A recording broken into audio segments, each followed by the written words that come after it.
औज़ुबिल्लाहिमिनश्शैतानिर्रजीम बिस्मिल्लाहिर्रहमानिर्रहीम अस्सलामु अलैकुम एवरीवन। उम्मीद करती हूँ सब लोग बिल्कुल खैरियत से होंगे। आज की वीडियो में हम करने जा रहे हैं CS 501 की फ़ाइनल टर्म प्रिपरेशन। ये हमारे पास एक वर्ड की फ़ाइल है, इसमें तकरीबन 20 क्विज़ेज़ हैं और उसके बाद मैं आपको दूसरी जुनैद की फ़ाइल करवाऊँगी जो कि मैंने आपको मिड टर्म में भी करवाई थी। तो सबसे पहले हम यहाँ क्वेश्चन देखते हैं। Dash is the device usually mean reading it's status register. कौन सी डिवाइस है जो ज़्यादातर अपना स्टेटस रजिस्टर ही रीड करती है? तो वो होती है पोलिंग। आप यहाँ पर पोलिंग की पूरी डेफिनेशन भी याद कर सकते हैं। और ये जो आज की वीडियो होगी इसमें आपकी शॉर्ट MCQs और बहुत हद तक लॉन्ग भी कवर हो जाएंगे इंशाल्लाह। तो यहाँ पे आप सिर्फ क्विज़ नहीं, उसके साथ शॉर्ट और लॉन्ग भी साथ साथ देखते जाएंगे। What is the basic idea of carry look ahead? Carry look ahead का जो बेसिक आइडिया होता है वो होता है speed up the ripple carry. ये MCQs है और अगर आपका शॉर्ट या लॉन्ग में आ जाए तो ये पूरी की पूरी डिटेल आपने करनी है। तो यहाँ पे बेसिक जो आंसर है वो है speed up the ripple carry. Next question है dash depends upon the present position. Present position पर कौन सी चीज़ है जो कि डिपेंड करती है? और उसके बाद क्या है? Head and the position of the required sector. तो ये है सीक टाइम। सीक टाइम किस पे डिपेंड करता है? प्रेजेंट पोजीशन पे। आपने इस वर्ड को याद रखना है, प्रेजेंट पोजीशन। नेक्स्ट है 64K multiply by 1 static RAM chip has a cell array which consist of dash rows and columns. यानी कि 64,000 ज़रब एक जो स्टैटिक रैम है इसके कितनी रोज और कॉलम होते हैं? तो वो होते हैं 256 ज़रब 256। इनका दोनों एक जैसी होती हैं। ये जितने क्विज़ेज़ हैं ना ये सारे 100% करेक्ट हैं, मैंने बुक से इनको खुद चेक किया है। Which is a status bit that indicates whether the block in cache has been modified और नॉट। इस वर्ड को याद रखना है, मॉडिफाई हुआ है या नहीं हुआ है। ये कौन सी बिट जो है हमें बताती है? वो होती है डर्टी बिट। डर्टी बिट हमें बताती है कि कोई भी जो ब्लॉक है कैची ब्लॉक उसको क्या मॉडिफाइड हो गया है या नहीं हुआ है। For dash of an error we just need to know that there exist an error. ऐसी कौन सी चीज़ है जिसमें सिर्फ हमें ये पता चल जाता है कि इसमें कोई ना कोई एरर है या गलती है? तो वो होता है डिटेक्शन। डिटेक्ट कर लेता है यानी कि ढूंढ लेता है। The dash is a W bit wide. ये वर्ड याद रखना है, W bit wide and contain data word. Data word contain करता है, W बिट वाइड होता है, वो होता है memory buffer register. 100% correct answer है, इसको याद रखना है। अब ये एक ही क्वेश्चन में दो क्वेश्चन बन रहे हैं। मेमोरी बफर रजिस्टर की फुल फॉर्म और उसके बाद ये आपका एक क्वेश्चन बन रहा है यहाँ तक वर्ड के साथ, और उसके बाद है directly connected to the data bus which is B bit wide. अगर B बिट वाइड होगा तो वो होगा मेमोरी एड्रेस रजिस्टर। ये याद रखना है, B बिट होगा तो मेमोरी एड्रेस रजिस्टर और अगर W बिट होगा तो memory buffer register. Question number 8 पे आते हैं। A typical 1 level decoder has n inputs and 2 n outputs. ये देखना है, टिपिकल 1 लेवल का डिकोडर हो, कितने लेवल का? 1 लेवल का अगर डिकोडर होगा तो उसकी n इनपुट्स होंगी n और आउटपुट्स होंगी 2n, यानी कि डबल हो जाएंगी। Which is the last instruction of the ISR that is to be executed when the ISR terminates. तो इसका है करेक्ट आंसर IRET। ये क्वेश्चन लाजमी याद करना है, इंपॉर्टेंट क्वेश्चन है, आपका आ सकता है और ये थोड़ा सा ट्रिकी है। बुक में डायरेक्टली नहीं मिलेगा लेकिन इससे रिलेटेड जो इन्फॉर्मेशन है वो सारी बुक के अंदर मौजूद है और ये आप पढ़ सकते हैं। रिटर्निंग फ्रॉम द ISR मतलब ISR से वापस आते हुए क्या होता है? हर ISA के पास इंस्ट्रक्शन होनी चाहिए जैसा कि IRET इंस्ट्रक्शन। हर ISA के पास इंस्ट्रक्शन होनी चाहिए इस तरह की IRET की। उसके बाद जो इंपॉर्टेंट चीज़ है यहाँ पर ये बता रहे हैं IRET instruction should be the last instruction of every ISR। आपको ये पता होना चाहिए कि ये ISR के साथ कनेक्टेड है। अच्छा, नेक्स्ट क्वेश्चन है for write to complete in write through the CPU has to wait. जिसमें CPU को वेट करना पड़े कोई भी चीज़ लिखने के लिए तो उस चीज़ को क्या बोलेंगे? Right stall. ये वर्ड याद रखना है, जिसमें CPU को वेट करना पड़ेगा उसका जो राइट ऑप्शन होगा वो क्या होगा? Write stall. Next question number 11 पर आते हैं। Dash are example of synchronous communication. Register to register communication कौन सी होती है? सिंक्रोनियस कम्युनिकेशन होती है और ये इसकी एग्जाम्पल है। आपने ये सिंक्रोनियस कम्युनिकेशन वाला जब टॉपिक आएगा ना तो उसकी सारी एग्जाम्पल्स को एक दफ़ा लाजमी पढ़ लेना है। A software routine performed when an interrupt is received by the computer is called interrupt handler. अब इस क्वेश्चन का कुछ जगह पे लगा हुआ है इंटरप्ट और कुछ जगह पे लगा हुआ है इंटरप्ट हैंडलर, और जो मैंने रीडिंग की है ना उससे मुझे यही लगा है कि ये इंटरप्ट हैंडलर ही है, तो आप इसको अच्छे से याद कर लें। नेक्स्ट है super scalar processor divides the instruction into dash classes. Super scalar word देख लें, सुपर स्केलर क्या करता है, 3 इंस्ट्रक्शन में क्लासेस को डिवाइड कर देता है। अब ये 3 कौन सी इंस्ट्रक्शंस हैं, ये देखें, super scalar machine has following typical features. ये आपका बन गया शॉर्ट क्वेश्चन, सुपर स्केलर्स के टिपिकल फीचर्स लिखें।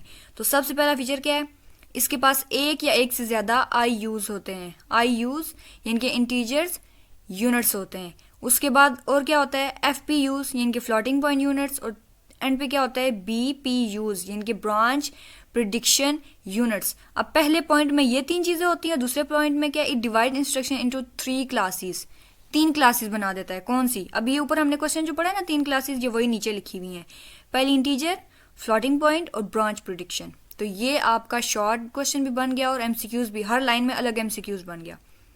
How can you define an interrupt, interrupt क्या होता है, इंटरप्ट वैसे कहते हैं किसी चीज़ में खलल डालने को। A process where an external device, जहाँ पे बाहर की डिवाइस क्या करती है, can get the attention of the microprocessor, बाहर से कोई डिवाइस आती है और माइक्रो प्रोसेसर की अटेंशन लेती है, यानी कि कोई ना कोई उसमें रुकावट डालती है या कोई अपना अमल दखल करती है जिसकी वजह से वो उसको अटेंशन देना शुरू कर देता है। Dash usually involves calculating the target address and evaluating condition. तो ये है ब्रांच इंस्ट्रक्शन, पेज नंबर 193 पे आप खुद भी देख लेना। अच्छा, ये करती क्या है, कैलकुलेट टारगेट एड्रेस करती है और उनकी कंडीशंस को इवेल्युएट कर लेती है।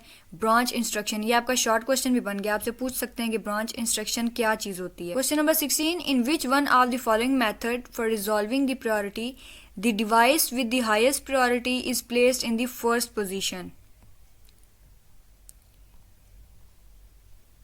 उसके बाद फॉलोड बाय लोअर प्रायोरिटी, ये आपने ना इस लाइन को लाजमी याद करना है, लोअर प्रायोरिटी को फॉलोड करती है। उसके बाद क्या होता है, lowest priority which is placed last in this series.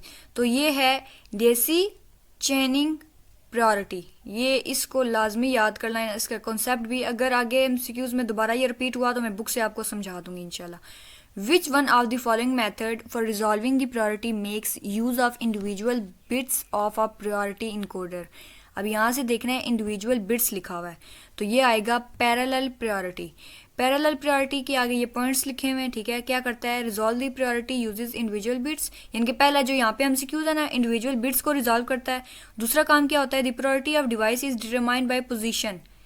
Priority उसकी पोजीशन, यानी कि जिस पोजीशन पे होगा उसी पोजीशन के मुताबिक पता चलेगा ये डिवाइस की प्रायोरिटी क्या है। Inputs of the encoder use for the interrupt. उसके बाद सिमल्टेनियस हार्डवेयर इंटरप्ट रिक्वेस्ट क्या होती है, the priority of the device requesting service at the same time, उसी वक्त पे रिक्वेस्ट करिए कि मुझे सर्विस दी जाए बाय यूजिंग 2 वेज, 2 काम जो है वो करता है। एक देसी चेन इंटरप्ट होता है, दूसरा पैरेलल प्रायोरिटी इंटरप्ट होती है। ये दोनों यानी कि एक कंडीशन होती है कि इससे रिक्वेस्ट करे या फिर दूसरी इससे करे, तो ये आपके शॉर्ट क्वेश्चन में भी क्लियर हो जाएगा। The dash instruction is completed once memory access has been made. Memory access बना ली तो वो इंस्ट्रक्शन कौन सी है जो कंप्लीट हो जाएगी। और उसके बाद दूसरा काम क्या होगा, memory location has been written to, लिख ली और बना ली, तो वो कौन सी इंस्ट्रक्शन है जो कंप्लीट होगी, स्टोर इंस्ट्रक्शन। लिखने और बनाने के बाद उसको स्टोर किया जाता है, ठीक है। और ये आपने ये 2 पॉइंट जो है ना कर लेने। स्टोर इंस्ट्रक्शन इज कंप्लीटेड जब मेमोरी एक्सेस बनाएंगे और लोकेशन लिख लेंगे। दूसरी है load instruction is completed, load वाली कम कंप्लीट होगी once the loaded value is transferred, जो भी वैल्यू थी उसे ट्रांसफर कर दिया back to the register file, इनके पीछे फाइल के पास भेज दिया। और दूसरा क्या है, द फॉलोइंग फिगर, अच्छा ये आपके काम करनी, इसको छोड़ दें। Dash form the branch control field in the micro instruction, ये वाला ना ट्रिकी है थोड़ा सा, इसको गौर से सुने। Form the branch control field in the micro instruction, इसका आंसर है बी बिट्स। अभी ये जो एमसीक्यूज का आंसर है ये बी बिट्स है। यहाँ से आपको मैं थोड़ा सा समझा दूं, फील्ड इन दी माइक्रो इंस्ट्रक्शन, ये क्वेश्चन जो है ना इसी तरह, ये जिस तरह लिखा हुआ है इसी तरह बुक पे लिखा हुआ है, इसलिए थोड़ा सा ट्रिकी है क्योंकि हमें समझ नहीं आता। तो वर्डिंग का देखना है जरा। सी बिट में क्या होगा, form the control signal field. M bit में क्या होगा, form the branch address field. ये तो आपको याद रह जाएगा, branch address field.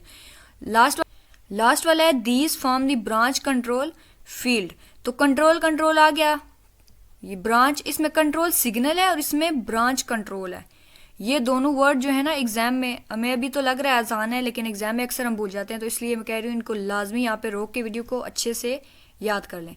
Last question है इस फाइल का, dash is the technique in which some of the CPU's address lines forming an input to the address decoder are ignored. तो ये है पार्शियल डिकोडिंग। पार्शियल का मतलब होता है किसी चीज़ का छोटा सा हिस्सा, तो इसमें क्या कह रहे हैं कि कुछ हिस्सा जो है उसको डिकोडर में इग्नोर किया जाता है, तो हम बोलेंगे यहाँ पे ये पार्शियल डिकोडिंग हो रही है। अब हम नेक्स्ट फाइल पे चलते हैं, हमारी जो जुनैद की फाइल है। तो ये फर्स्ट क्वेश्चन जो है मैंने आपको बताया था ना, इंटरप्टर हैंडलर होगा या इंटरप्टर होगा, तो आप भी इसको फाइंड आउट कर लीजिएगा। अगर आपको कोई राइट आंसर लगा तो बता दीजिएगा, वरना मैंने इंटरप्ट हैंडलर ही लगाया है। अच्छा, नेक्स्ट है, विच one of the following pin of the processor is designated for maskable interrupt. तो इसका राइट आंसर है INTR। हम इसको थोड़ा सा, बल्कि मैंने यहाँ पे सर्च किया हुआ है, ये देखें। सबसे पहले हार्डवेयर इंटरप्ट की कितनी फॉर्म है? 2, मास्केबल, नॉन मास्केबल। मास्केबल में क्या होता है, these interrupt are applied to the INTR pin of the processor. अभी आपने यहाँ पे क्या पढ़ा, INTR, तो ये आपका आंसर मिल गया। उसके बाद इसका दूसरा काम क्या होता है, ब्लॉक कर देता है resetting the flag bit for the interrupts. Non maskable का भी ये, this interrupt are detected using the NMI। अब ये देख लेना, मास्केबल होगा तो INTR होगा और अगर नॉन मास्केबल होगा तो NMI पिन होगी। ये दोनों आपके अलग अलग MCQs भी बन गए और यहाँ से लेकर यहाँ तक आपका शॉर्ट लॉन्ग क्वेश्चन भी क्लियर हो गया। नेक्स्ट क्वेश्चन पे आते हैं, CP multiply by IC multiply by T, ये चीज क्या होती है? सॉरी, इसका क्वेश्चन मैंने थोड़ा देखा नहीं है, ये है इसका क्वेश्चन। ET किसके बराबर होता है? ठीक है, ये देखें, ET किसके बराबर होता है? CPI IC और उसके बाद T। ये फार्मूला है, आपने इसको एज इट इज याद कर लेना है। अच्छा, by which file extension does the falcon A assembler load falcon A assembly file. तो ये है ASMFA। इस चीज को मतलब यूज करता है किस काम के लिए? फाल्कन A असेंबली फाइल को फाइंड करने के लिए या लोड करने के लिए। In which one of the following method does the CPU poll to identify the interrupting module. Interrupting module को फाइंड आउट करने के लिए, आइडेंटिफाई करने के लिए वो कौन सी चीज़ यूज़ करता है? तो वो है सॉफ्टवेयर पोल। सॉफ्टवेयर पोल यूज़ करेगा तो उससे वो इंटरप्ट मॉडल को फाइंड आउट कर लेगा या आइडेंटिफाई कर लेगा। या दूसरी चीज़ कौन सी हो सकती है? Branches to an interrupt services. इन चीज़ों को भी फाइंड आउट करने के लिए यूज़ करता है। इस फाइल को अगर आपने मुझसे लेना हुआ तो प्लीज़ एग्ज़ाम से पहले मुझे ईमेल कर दीजिएगा। मेरे चैनल से आपको ईमेल मिल जाएगी, तो वहाँ से आप मुझे ईमेल करेंगे, इंशाल्लाह मैं आपको फ़ाइल दे दूँगी। एग्ज़ाम के दौरान, क्योंकि मेरे भी एग्ज़ाम चल रहे होते हैं, तो इस वजह से मैं फिर ज़्यादा इतना यूट्यूब पे फोकस नहीं करती। Dash signal has output direction with respect to प्रिंटिया। प्रिंटेरा होगा या प्रिंटिया, वट एवर। इसको देखें, ये है ACKNLG। इसको एज इट इज़ याद कर लें। कुछ ऐसे क्वेश्चन होते हैं जो कि ऊपर से गुजर जाते हैं लेकिन वही ज़्यादा रिपीट होने वाले होते हैं, इसलिए आप इसको अच्छे से रट्टा मार लें। नेक्स्ट है, dash is set to occur when 0 is received instead of a stop bit. Stop bit की जगह 0 अगर रिसीव हो जाए तो इसको बोलते हैं फ्रेमिंग एरर। हम देखते हैं फ्रेमिंग एरर को थोड़ा सा, बुक पे अगर हमें ये टॉपिक मिल गया इसी वर्डिंग से तो थोड़ा सा हम इसको देख लेंगे, क्योंकि ये हमारे शॉर्ट क्वेश्चन में भी आने के चांसेस हैं। फ्रेमिंग एरर मिल गया जी, ये रहा फ्रेमिंग एरर।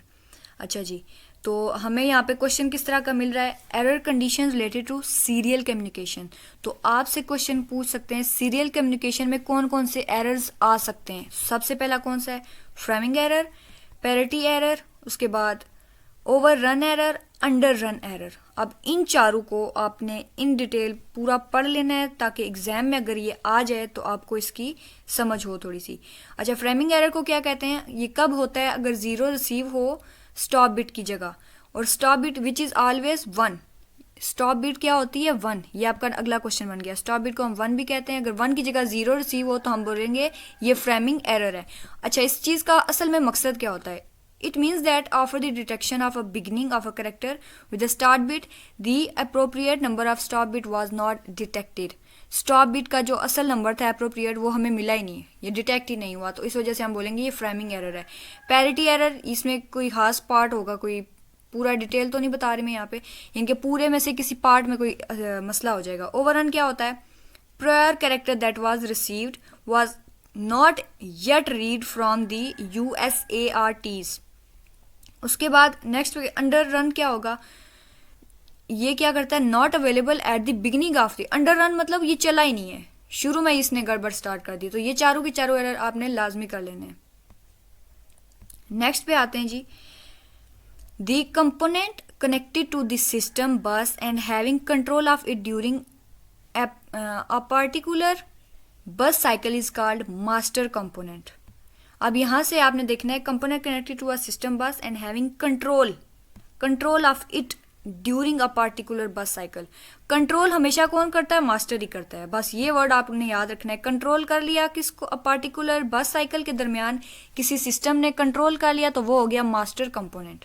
मास्टर हमेशा कंट्रोल ही करता होता है। The information about the interrupt vector is given in 8 bit from 0 to 7। 8 bit की बात हुई है ना, तो 0 से 7 तक 8 बिट ही बनती हैं, which is translated two bit 16 to 32। अच्छा, ये आपने देखना है कि ये हमारा कैसे आया है, 16 to 32 बिट है।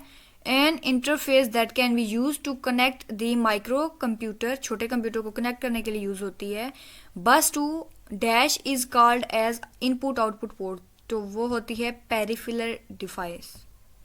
पेरिफेरल डिवाइसेस कौन सी होती हैं, यहाँ से हम बुक से देख लेते हैं, हो सकता है इसको कुछ शॉर्ट क्वेश्चन बन रहा हो। पेरिफेरल डिवाइसेस, तो ये डिटेल में आ गया है।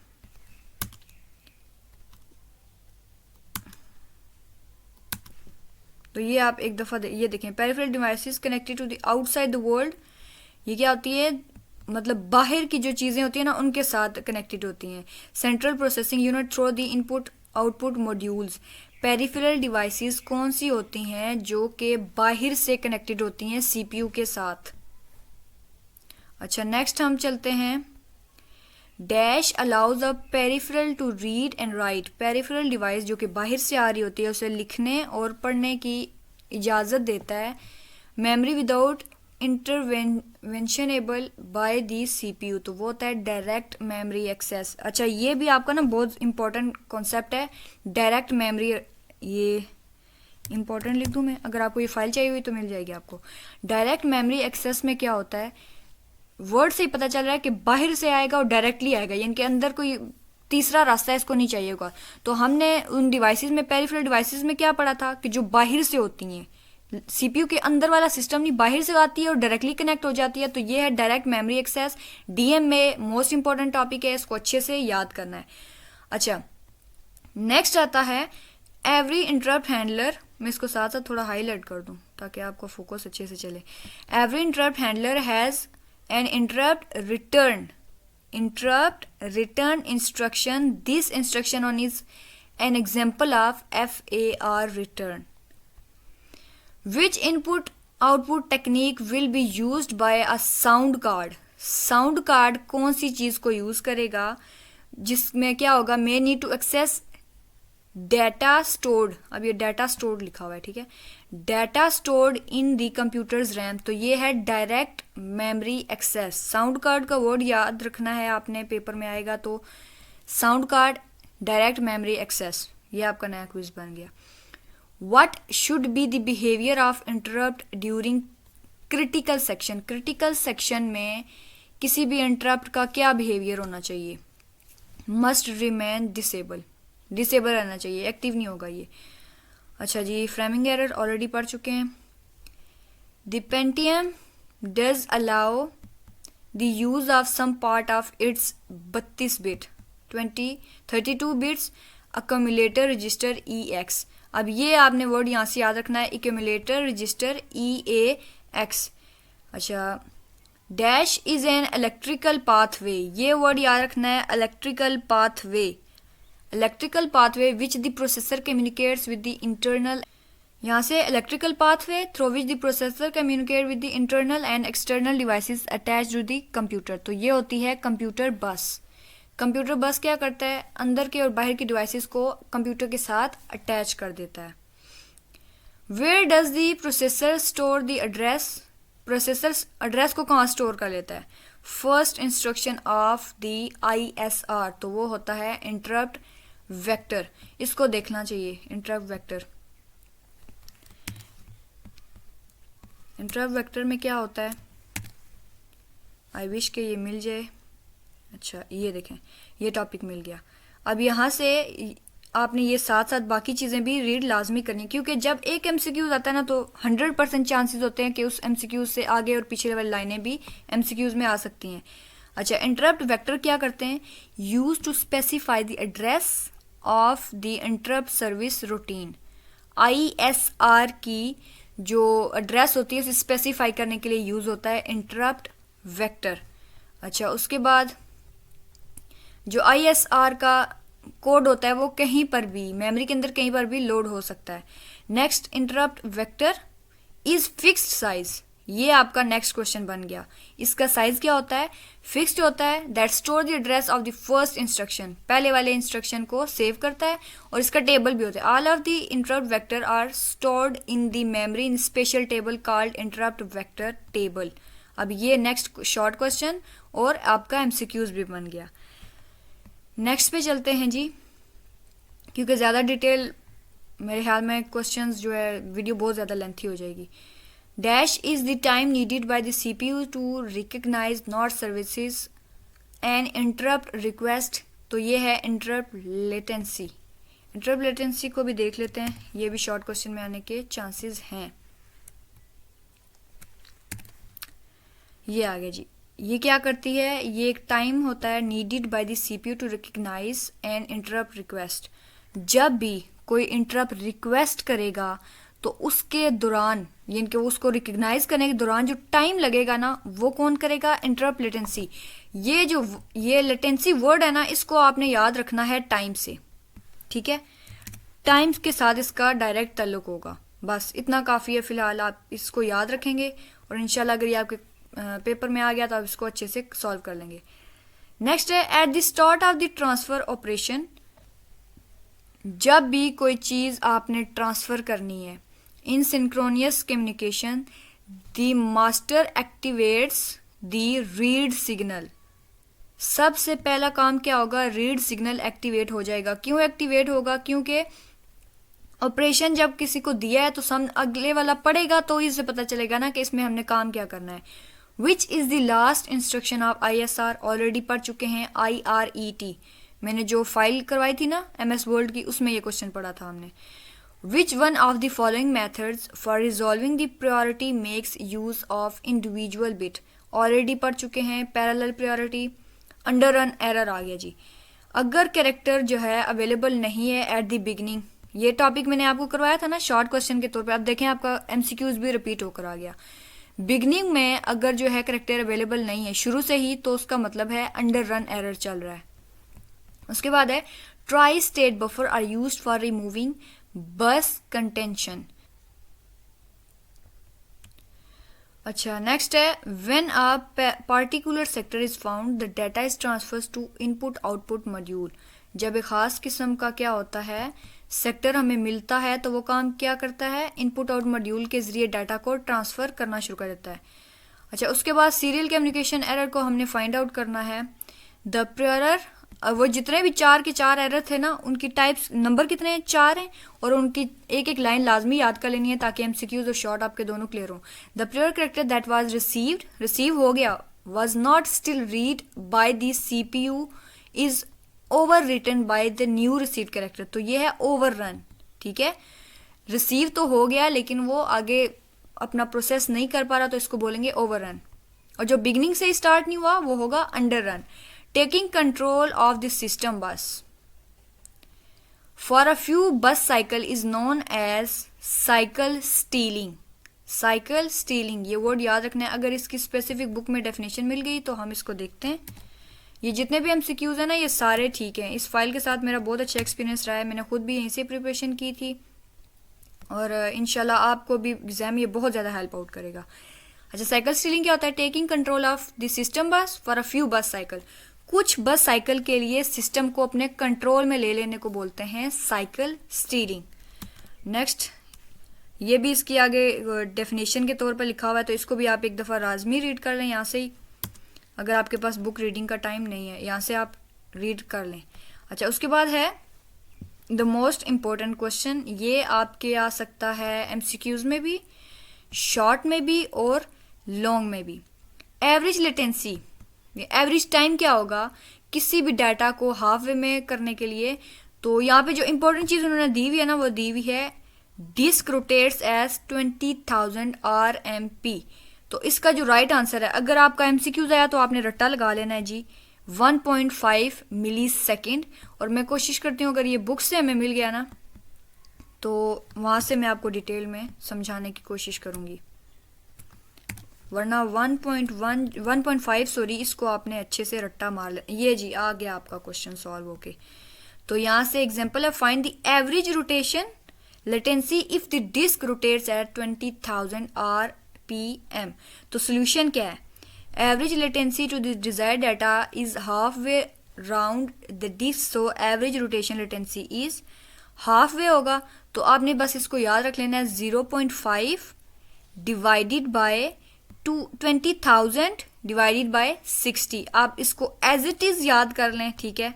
अगर समझ नहीं आ रहा, इससे डिवाइड करेंगे क्योंकि यहाँ ऊपर फार्मूला होगा तो ज़्यादा डिटेल में जाने की ज़रूरत नहीं है। तो ये आपने इस तरह लिखना है और आपके पास आंसर आ जाएगा 1.5 मिली सेकेंड, क्योंकि लेटेंसी टाइम से रिलेटेड होती है।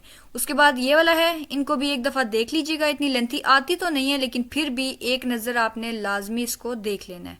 और ये वाली जो एग्जांपल है मोस्ट इंपॉर्टेंट एग्जांपल है। अच्छा, नेक्स्ट हम चलते हैं फाइल की तरफ।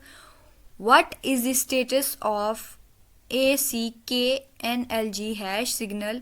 अब ये सिग्नल का नाम है, ठीक है, इसको अच्छे से याद रखें। ACKNLG signal when character is completely received, जब कैरेक्टर पूरा मिल जाता है तो इस चीज़ का मतलब क्या होता है, it goes from high to low page, it goes from high to low, ठीक है। Page number 239।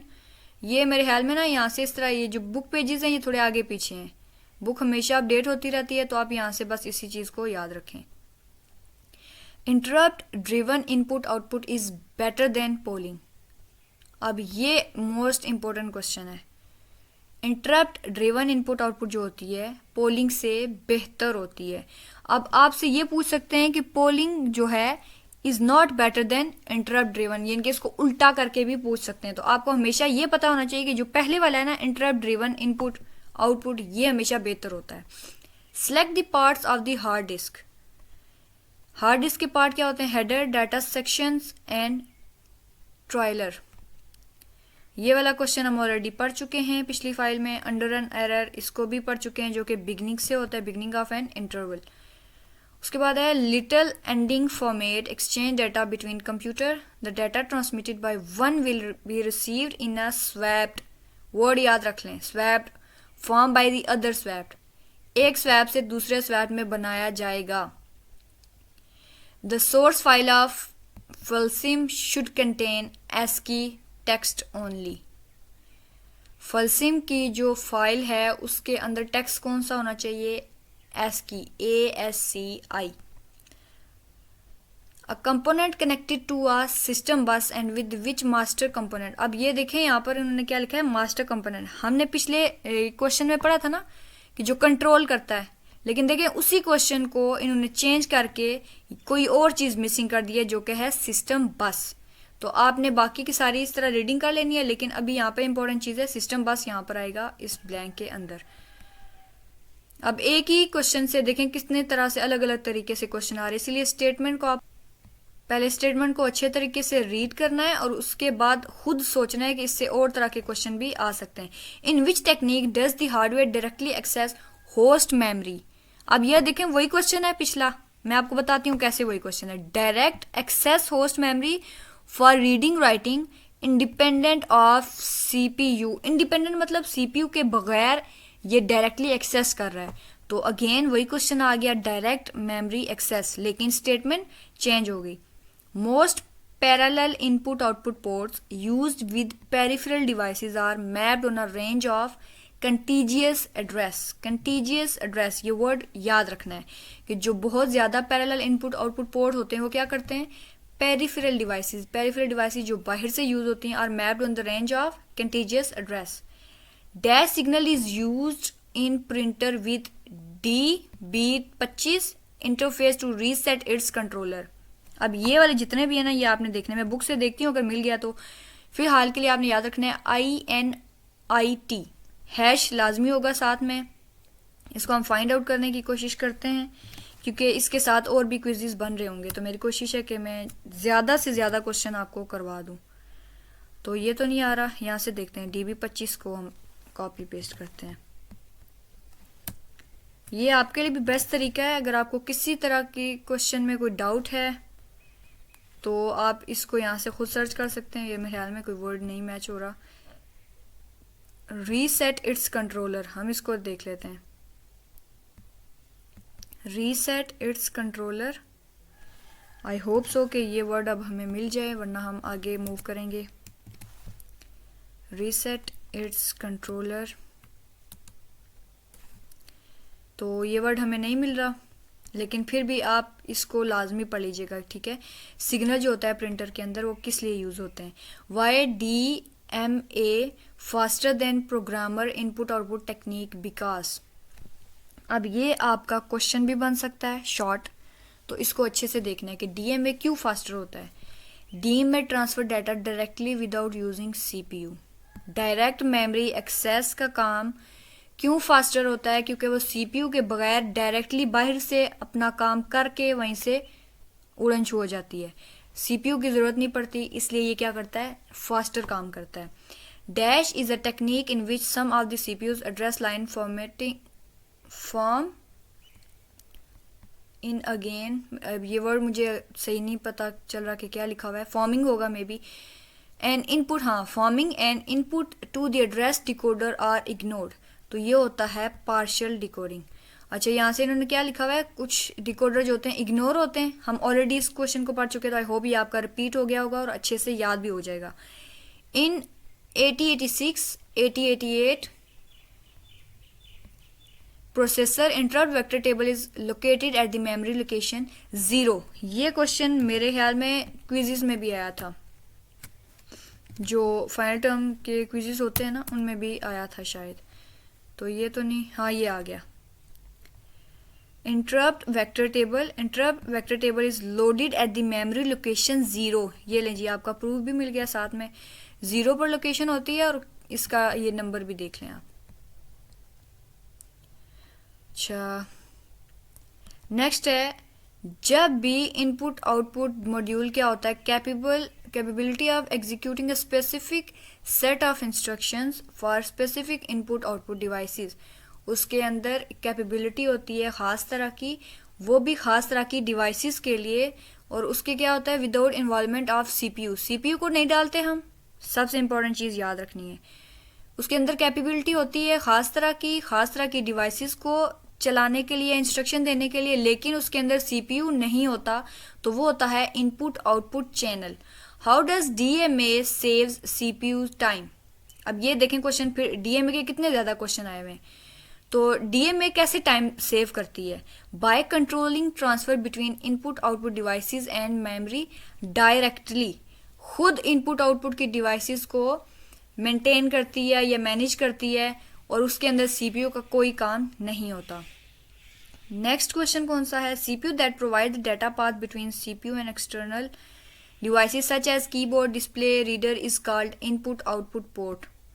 ये देखना है, CPU क्या करता है, डाटा पाथ देता है इनपुट आउटपुट के दरमियान में, और उसके अंदर क्या होती है, कीबोर्ड, डिस्प्ले, रीडर, और इस चीज़ को बोलते हैं input output port. Dash let's the user execute the programme one instruction at a time. One instruction at a time, तो वन का मतलब सिंगल स्टेप, बस इसको इसी तरह से याद रखना है कि एक सिंगल स्टेप में जब एक इंस्ट्रक्शन चल रही होगी तो इस चीज़ को हम इस तरह से डिफाइन कर देंगे। इनके सिंगल स्टेप की आपके पास डेफिनेशन भी पूछ सकते हैं, 3 मार्क्स का क्वेश्चन आ सकता है। In dash a separate address space of a CPU is received for input output operations that is isolated input output. Isolated का मतलब क्या होता है, अलग कर देना, और सेपरेट का मतलब होता है अलहदा कर देना, यानी कि दोनों वर्ड जो हैं, आपके क्वेश्चन का आंसर हमेशा जो है ना आपके क्वेश्चन के अंदर ही होता है। तो सेपरेट का मतलब होता है किसी चीज़ से निकाल देना, आइसोलेट का मतलब होता है किसी चीज़ से निकाल देना। तो इस तरह से आपका ये क्वेश्चन सॉल्व हो जाएगा। अच्छा जी, which one of the following is not a technique used when the CPU want to exchange data with a peripheral device? कौन सी टेक्निक है जो यूज नहीं होती? तो इसका मतलब है सबसे पहली technique direct memory access use होती है, interrupt driven input output use होती हैं, प्रोग्राम्ड इनपुट आउटपुट यूज होती हैं। ये तीनों चीज़ें यूज होती हैं। वर्चुअल मेमोरी जो है ये कोई बाहर की मखलूक होती है जो कि इसके अंदर सीपीयू के अंदर एक्सचेंज में यूजेबल नहीं होती। अच्छा, उसके बाद the computer interface is an electronic circuit. Computer interface, computer हमेशा बिजली से चलता है, तो कंप्यूटर से आप इलेक्ट्रॉनिक वर्ड को याद, इलेक्ट्रिसिटी, इलेक्ट्रॉनिक याद रखना है, ठीक है। That matches the requirement of the two subsystem between which it is connected. Next है पोलिंग, अगेन रिपीट हो रहा है, इसको छोड़ दें। ट्राई स्टेट बफर, ये मेरे ख्याल में हमने पढ़ नहीं लिया। फॉर इनपुट पोर्ट्स, इनके इनपुट वाले पोर्ट जो होते हैं उनके लिए क्या होगा? The incoming data should be placed on the data बस only during the input output read बस साइकिल। अगर इनपुट आउटपुट की रीडिंग चल रही है बस साइकिल के अंदर, तो उस डाटा को कहाँ प्लेस होना चाहिए? डाटा बस के अंदर ही होना चाहिए। For this purpose we use tri state buffer. हम ट्राई स्टेट बफर को यूज करते हैं इस काम के लिए। Which of the following is not true regarding serial communication. Serial का मतलब क्या होता है? एक सीरीज में चल रहा है, साथ साथ काम चल रहा है, तो easy to implement, inefficient, slow, लेकिन इसकी कॉस्ट बहुत हाई होती है। ये बात गलत है, नॉट ट्रू। इसकी कॉस्ट ज़्यादा नहीं होती, आसानी से डाल सकते हैं, लेकिन इनएफिशिएंट, सीरीज में चलने का काम होता है, अगर एक चीज़ रुक रही है ना तो दूसरी वाली भी साथ ही रुक जाएगी। स्लो भी होता है लेकिन हाई कॉस्ट नहीं होता, जल्दी से हमारा काम खत्म हो जाता है। रिपीट हो रहा है जी DB25। तो ये इसको कैसे याद करना है? ACK-NLG हैश, ACK-NLG हैश, ये वर्ड आपने याद रखना है। DB25 इंटरफेस में आएगा। The dash can be determined from the number of platters and the number of tracks. तो ये होता है स्टोरेज कैपेसिटी। स्टोरेज कैपेसिटी हमें बता दिया कि कितने अंदर प्लेटर्स और ट्रैक्स होंगे। अच्छा, the directive is use for define variable. कौन सा डायरेक्टिव? .EQU। ये क्वेश्चन भी इंपॉर्टेंट है, इसको देखते हैं बुक पे अगर हमें मिल गया तो। इसके साथ और भी हमें MCQs मिल जाएंगे। डिफाइन वेरिएबल्स, तो ये मेरे ख्याल में नहीं है। अच्छा, देख लेते हैं फिर, शायद कोई ना कोई वर्ड हमें मिल ही जाए, क्योंकि हो सकता है इसके साथ 3-4 MCQs और भी इम्पोर्टेंट आपके बन रहे हों। जी ये देखें, यहाँ पे लाइन लगी हुई है आपके MCQs की। तो directive DB can use to reserve byte in a memory. अब ये DB के बारे में हो रही है, हमने ये वाला पढ़ा है वेरिएबल्स वाला। वेरिएबल्स क्या करते हैं? These are defined using EQU directives. आपका ये वाला इंपॉर्टेंट है, लेकिन इसका मतलब ये नहीं है कि और कोई नहीं आ सकता। DW भी आएगा, ये किस काम के लिए होता है? Directive that when is use it is not possible to store any value. मतलब DW होगा तो पॉसिबल नहीं है कोई भी वैल्यू सेव करना। अच्छा जी, SW होगा तो it is use pointer with this directive to specify address larger than 127। 127 से बड़ा एड्रेस होगा तो हम इसको यूज करेंगे। अच्छा, उसके बाद अच्छा सॉरी, ये SW जो होता है ये क्या करता है? साथ साथ कांस्टेंट वैल्यू को भी स्टोर करता है। अब ये वाली ORG 0 directive at the first line in the program, ये आपका इंपॉर्टेंट है, इसको देख लें, ठीक है। Jump first instruction can be placed at address 0, ये भी आपका क्वेश्चन है। तो कंट्रोल क्या होगा? Control is transfer to the first, तो क्या होगा? First executable statement of the main program. और उसके बाद ये जितना भी है ना, इसको बहुत बहुत ज़्यादा अच्छे तरीके से कर लेना, ठीक है। अब ये देखें, extension ISMFA should be used for each file name. ये क्वेश्चन हम पहले पढ़ चुके हैं इस क्वेश्चन फाइल में, यहाँ पर। अच्छा जी, dash means that the CPU should input data from an input device only when the device is ready to provide data. कोई भी डिवाइस है डाटा देने के लिए तैयार है या फिर सेंड डाटा करने के लिए, डाटा सेंड करने के लिए या देने के लिए तैयार है, तो उसको बोलेंगे data synchronization. The main issue is error control is both detection and error, detection of error and correction of error. ये दोनों काम जो हैं थोड़े से इश्यूज हैं, किसके? एरर कंट्रोल के। उसके बाद dash signal has input directions with respect to printer, STROBE, STROBE।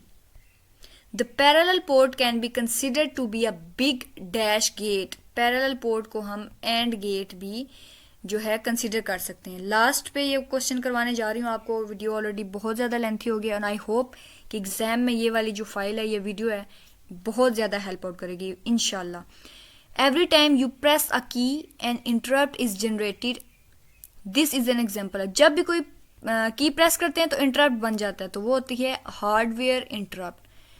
ये इस वीडियो का लास्ट क्वेश्चन था। आई होप सो ये तकरीबन 60, 70, 80 क्वेश्चन आपके बन गए हैं। इंशाल्लाह ये वीडियो आपको एग्जाम में बहुत ज़्यादा हेल्प आउट करेगी। अगर वीडियो ने आपको हेल्प किया है, लाइक लाजमी करिएगा, चैनल को सब्सक्राइब करना मत भूलिएगा। मिलते हैं नेक्स्ट किसी और वीडियो में। रखिएगा अपना बहुत सारा ख्याल। अल्लाह हाफिज़।